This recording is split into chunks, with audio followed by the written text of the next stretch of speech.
तो एक बार फिर से स्वागत है आपका मेरे इस YouTube चैनल में। जब महाभारत समाप्त हो चुकी थी तो पांचों पांडवों ने श्री कृष्ण से पूछा कि अगला आने वाला युग कलयुग कैसा होगा।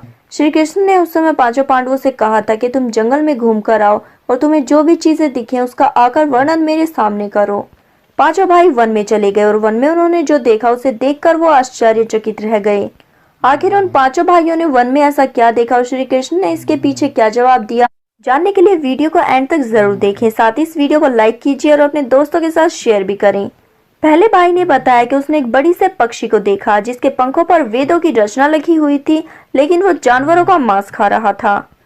जब अर्जुन ने बताया कि उन्होंने जंगल में ऐसा कुछ देखा तो श्री कृष्ण ने इसके वर्णन में कहा कि कलयुग में ऐसे ही कुछ लोग होंगे जिन्हें विद्वान कहा जाएगा, लेकिन वो दूसरे का नुकसान करने के लिए हमेशा तत्पर रहेंगे और अपना फायदा किसी न किसी तरह से निकलवाने की कोशिश करेंगे। इसके बाद उन्होंने देखा कि एक बड़ा सा पर्वत गिरकर धरती पर आ रहा था और वो एक बड़े से वृक्ष से नहीं रुका, लेकिन आगे चलकर एक छोटे से पौधे ने उसे रोक दिया। इस पर श्री कृष्ण ने जवाब देते हुए कहा कि कलयुग में सभी की मति मारी जाएगी और वो सिर्फ धन के पीछे भागेंगे और धन रूपी ये वृक्ष कभी भी उनकी बुद्धि को ठीक नहीं कर पाएगा और उनके मन को शांत नहीं कर पाएगा। अगर वो छोटे से पौधे यानी कि हरि के नाम को भज ले तो उसी समय उनकी समस्या का निवारण हो जाएगा और कलयुग में मन को शांति मिलेगी। इसके बाद आगे चलकर भीम ने एक ऐसी गाय देखी जो अपने बच्चे को इस कदर चाट रही थी कि उसके जिस्म से रक्त बहने लगा, जिसे देखकर भीम हैरान हो गए और श्री कृष्ण जी से इसका अर्थ स्पष्ट करने को कहा।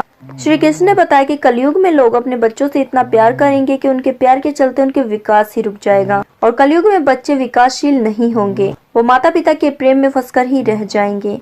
अगर किसी और का पुत्र साधु बना तो उसके दर्शन करेंगे, लेकिन अगर खुद का पुत्र साधु बन जाता है तो बैठकर रोएंगे और निराश होंगे कि आखिर उनके पुत्र ने ऐसा क्यों किया। इसके बाद श्री कृष्ण ने कहा कि तुम्हारे पुत्र तुम्हारी नहीं बल्कि उनकी पत्नियों की अमानत हो जाएंगे और बेटियां उनके पति की। ये आत्मा भगवान के हवाले हो जाएगी और शरीर मिट्टी में मिल जाएगा।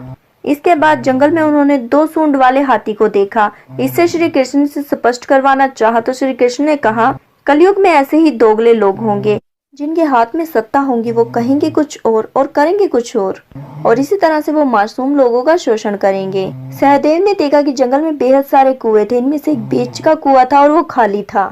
श्री कृष्ण ने इसका अर्थ स्पष्ट करते हुए कहा कि कलयुग में लोग अपनी पुत्री के विवाह में बाकी अन्य भव्य चीजों में पैसा खर्च करेंगे, लेकिन अगर किसी गरीब और भूखे व्यक्ति को देखेंगे तो उसे दान नहीं देंगे। तो दोस्तों, ये थी श्री कृष्ण जी की कुछ भविष्यवाणी जो लगभग सच हो चुकी हैं कलयुग में। अगर आप भी इस बात से सहमत है तो कमेंट बॉक्स में यस लिखकर जरूर बता दीजिए। साथ ही इस चैनल को सब्सक्राइब करें ताकि ऐसी ही और इंटरेस्टिंग न्यूज आपको मिल सके। अपना कीमती समय देने के लिए धन्यवाद।